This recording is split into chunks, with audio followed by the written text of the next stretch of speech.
This is the Global Podcast Network, where executives and professionals connect, share, and inspire.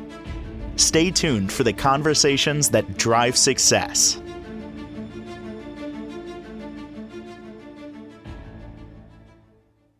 Welcome back. Valerie Edwards joining us here from Valerie Joy Events. That's right, from Bozeman, Montana, joining us live again to talk about her really award-winning event and design company, handling full-service weddings, vendors, communication, management, budgets, designs, logistics. You say it, she can bring it to life. Also included with that are incentive trips and also for executive board retreats.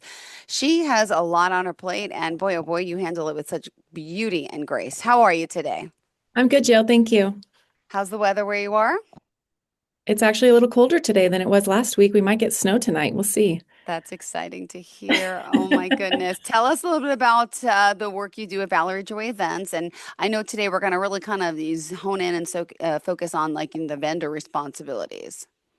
Yeah, so as Jill mentioned, I own an event planning company based in Bozeman, Montana, called Valerie Joy Events. I've been in business since 2014 in the Valley. We call it the Valley because we do events in Bozeman, Big Sky, Livingston, Innis.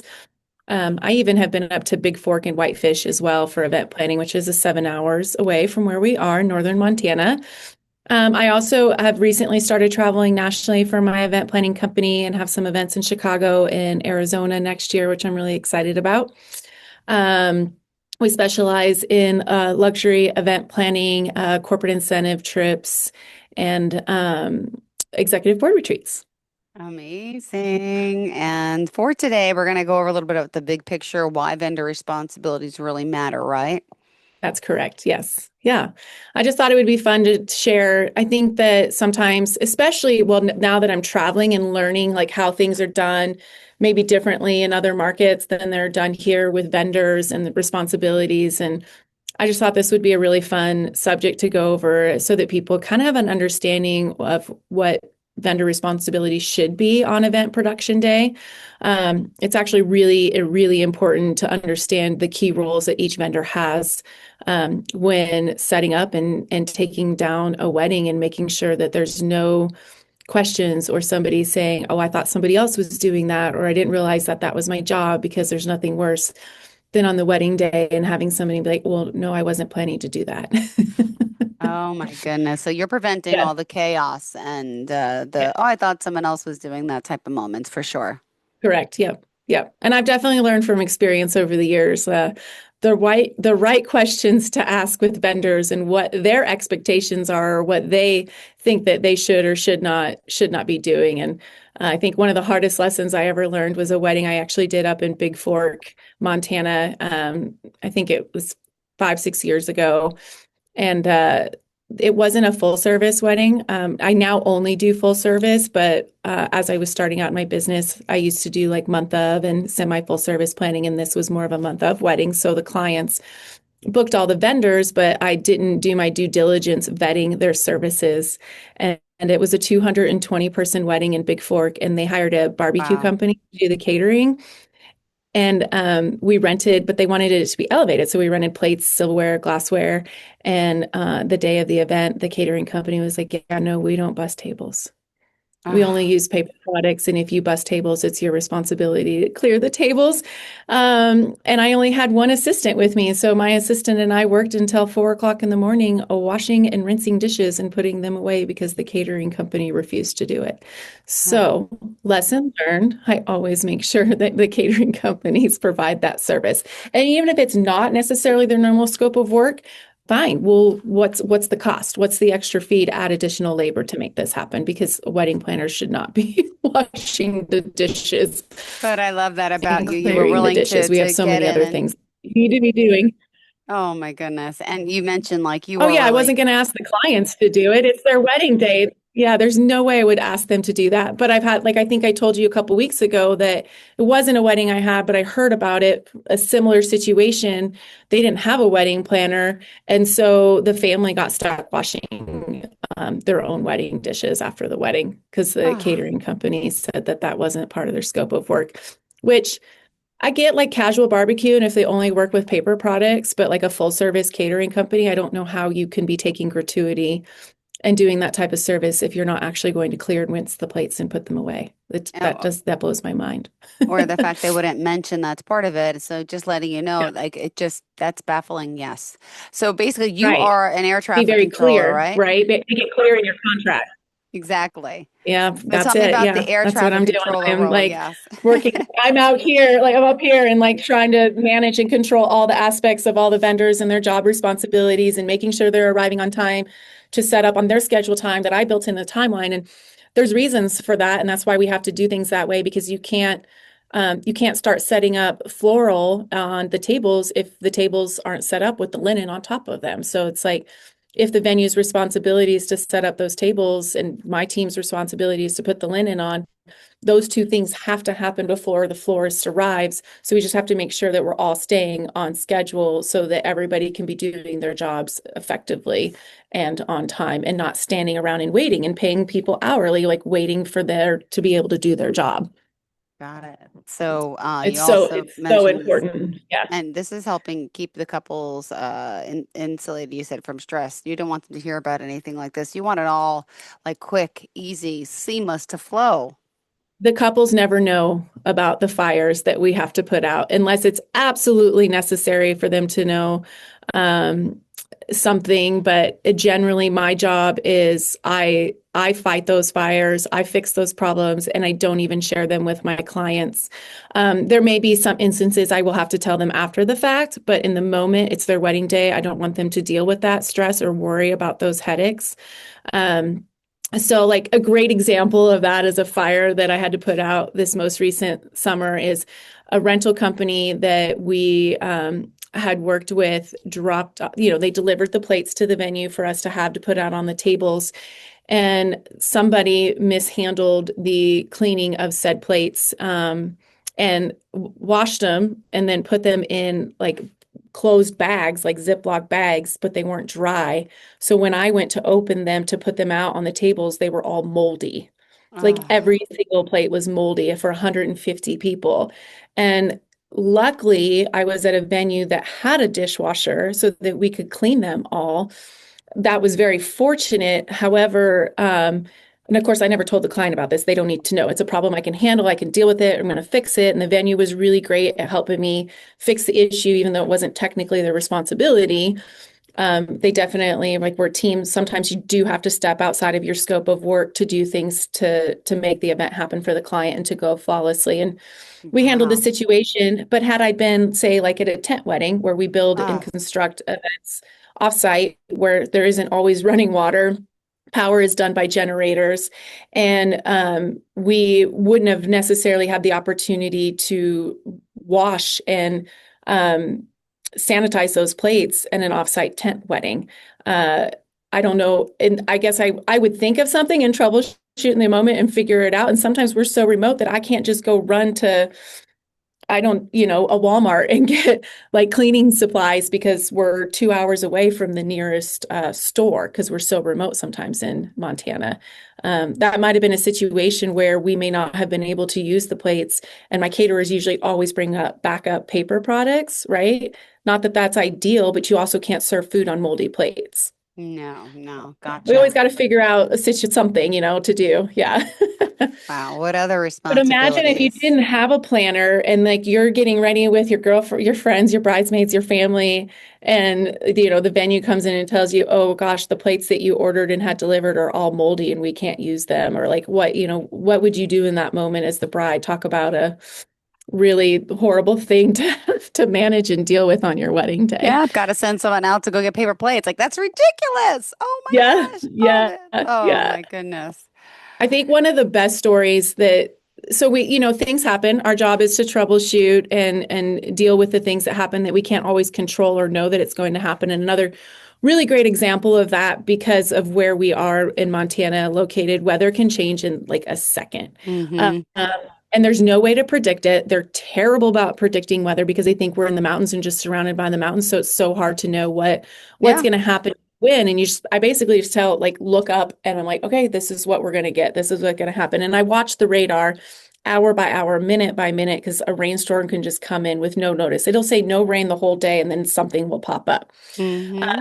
This wasn't a wedding of mine, but it's a friend of mine who owns an event planning company locally, and she and all the vendors that were part of it handled it really well. But luckily it was a small wedding. It was like 50 people. It was remote in Ennis, Montana. It was a tent wedding, and this incredible like gust of wind just came, like just a really short, huge gust of wind came through, actually blew the tent out of the ground and blew every single table over. And so all the glasses, all the plates, everything broken, smashed, flowers, like a whole disaster. And it happened just a couple hours, 3 hours before the guests were supposed to arrive. And it was an emergency, right? All hands on deck. So the planner called the rental company, the florist, like the tent company. Oh my gosh, this has happened. I need your help. They all just dropped whatever they were doing, drove out to Ennis, which is a 45-minute hour drive from Bozeman, Wow. and brought the biggest team they could possibly bring to reset the whole space before the guests got there, and nobody even knew that it happened. Wow. Oh my good. And to let alone have extra stuff in stock, let alone people available to help. Yeah. That's Well, luckily it beautiful. was small But enough that they could do yeah, that. Had it been a 200-person wedding, that might have been a different story. But the smaller ones, yeah, they typically would have multiple items of the same inventory item available. got So, it. yeah, Oh. but those are things that can happen on any wedding that you just don't know, that you can't prepare for, that you can't predict for sure. Has anything ever happened to you, like where like the venue itself, like the catering hall, the facility, like there's a big leak or there's like an emergency fire and like everyone has to leave and now like the guests can't even get in and do the event because of like something like that that's really big? So fortunately, no, that has not happened to me. I have not had a situation like that where there was a fire or a water leak and wasn't able to utilize the venue. That has not been something I've had to experience as of Wow. yet. Got it. All Doesn't mean right. it won't happen. It's true, right? But don't worry, I think on the fly, I'll figure out something. That's kind of what I think, like really good planners, that's what we do best. Like we got to think quick. We're right on our toes. Yep. Like, okay, what are we going to do? How are we going to fix this? All right. What's next? Um, I think the other fun thing is catering and bartending responsibilities, which can be really challenging in my market where I live. Liquor licenses are really weird in Montana. So like a catering company that doesn't have a full liquor license, which is $1 million, just so you know. Oh, Uh, so a catering company who doesn't own a full liquor license cannot serve alcohol at an event. So they can do the food, but they cannot serve the alcohol. So very often we have to hire a bartending company with a full license, and then we have to hire a catering company. So one's doing alcohol, one's doing food. And this can be a challenge and a confrontation and lots of conversations between the planner, the caterer, and the bartending company about whose job is what as far as like setup and takedown of tabletop, meaning like plates, silverware, chargers, water glasses, wine glasses, rocks, like all the glassware that comes with bartending. And because the catering company isn't owning the bar, taking the responsibility of that, or making any money or gratuity off the bar, then they are not responsible for clearing barware, right?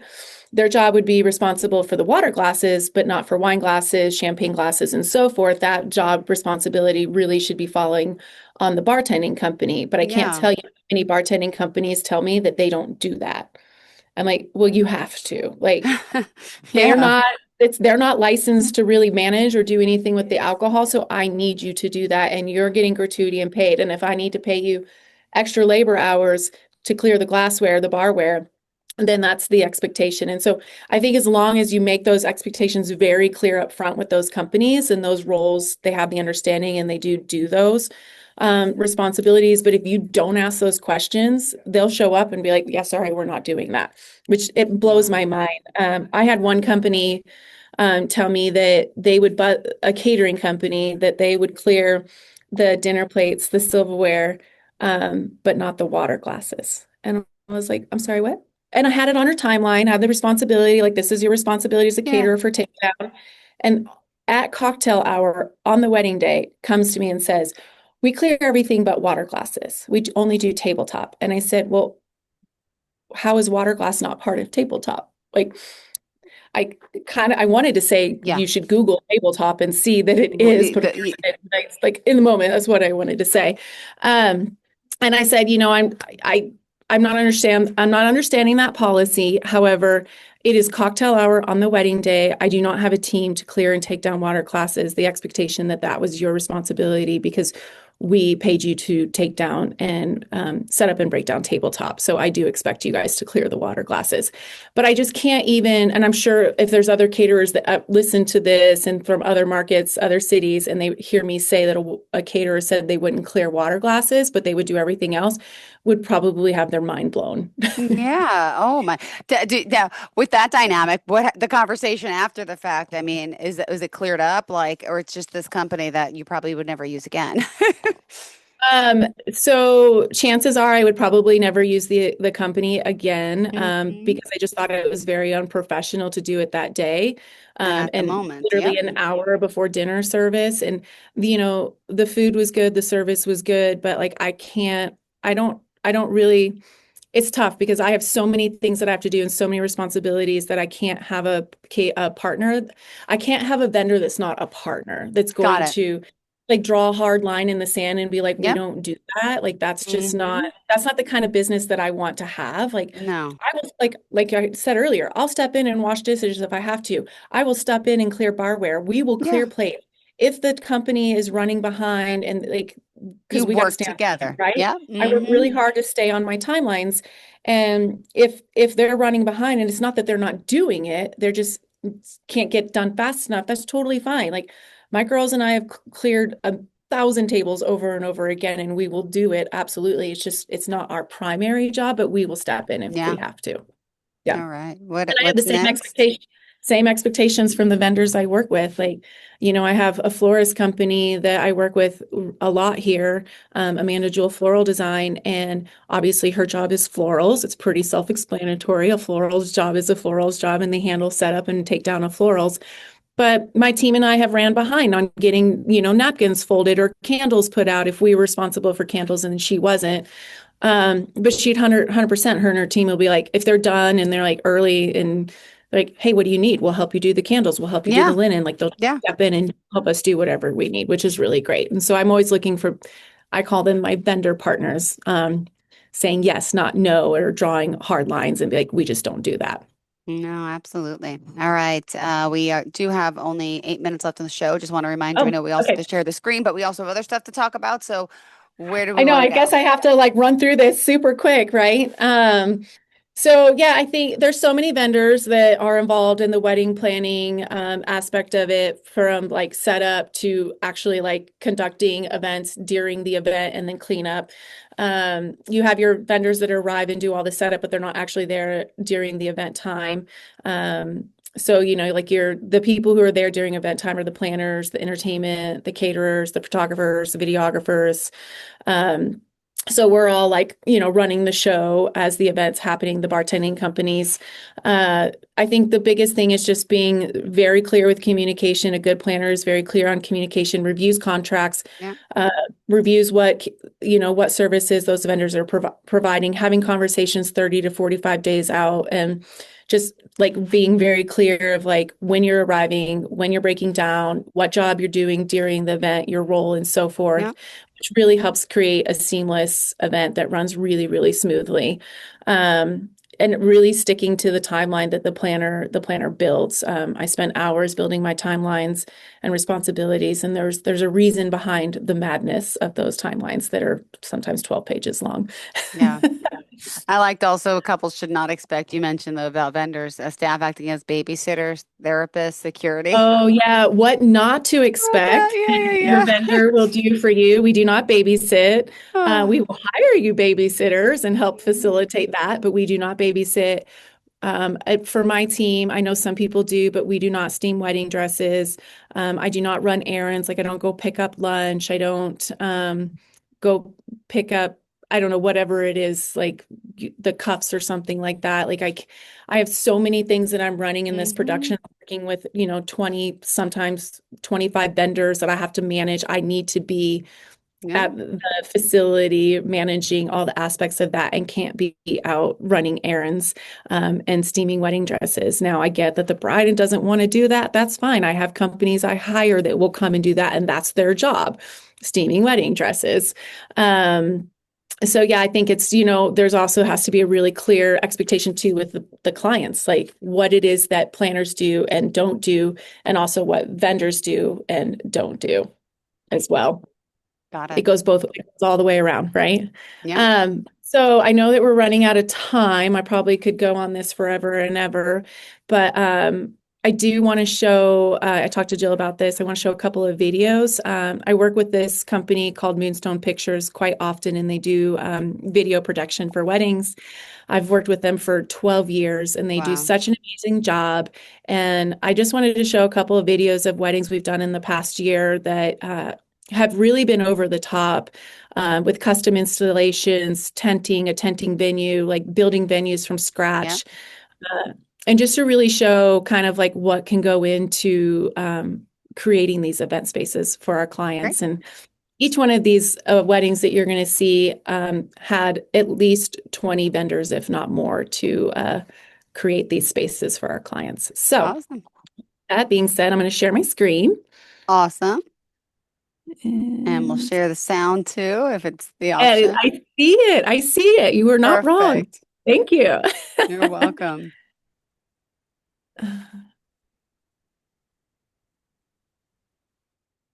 Okay. Oh,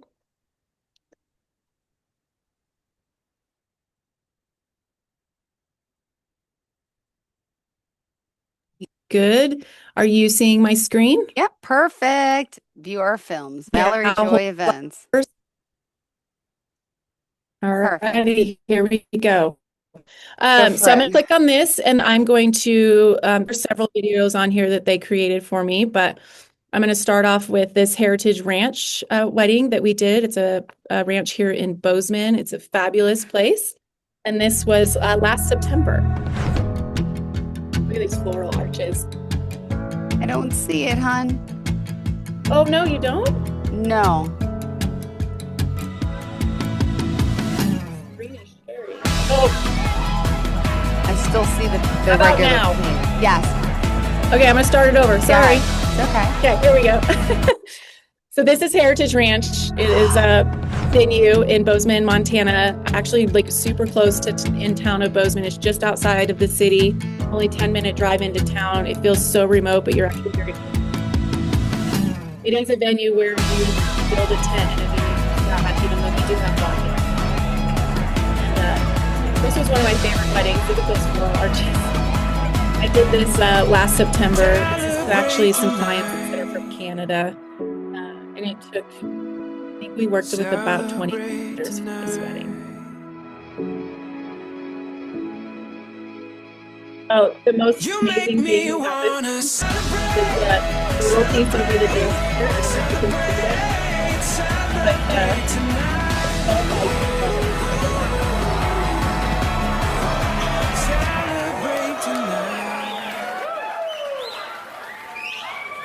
Beautiful.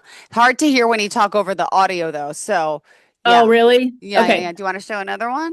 Yeah. Should I not talk over the audio then? And Yeah, just- yeah, because Okay. it's yeah, I don't hear you. On a cold night, low, high, whatever is right, my love will keep you warm.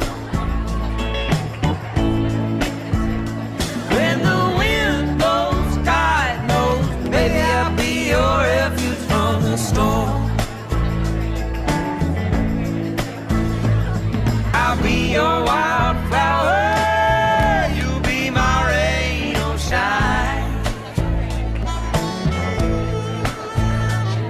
I'll be your wildflower, you'll be my rain or shine.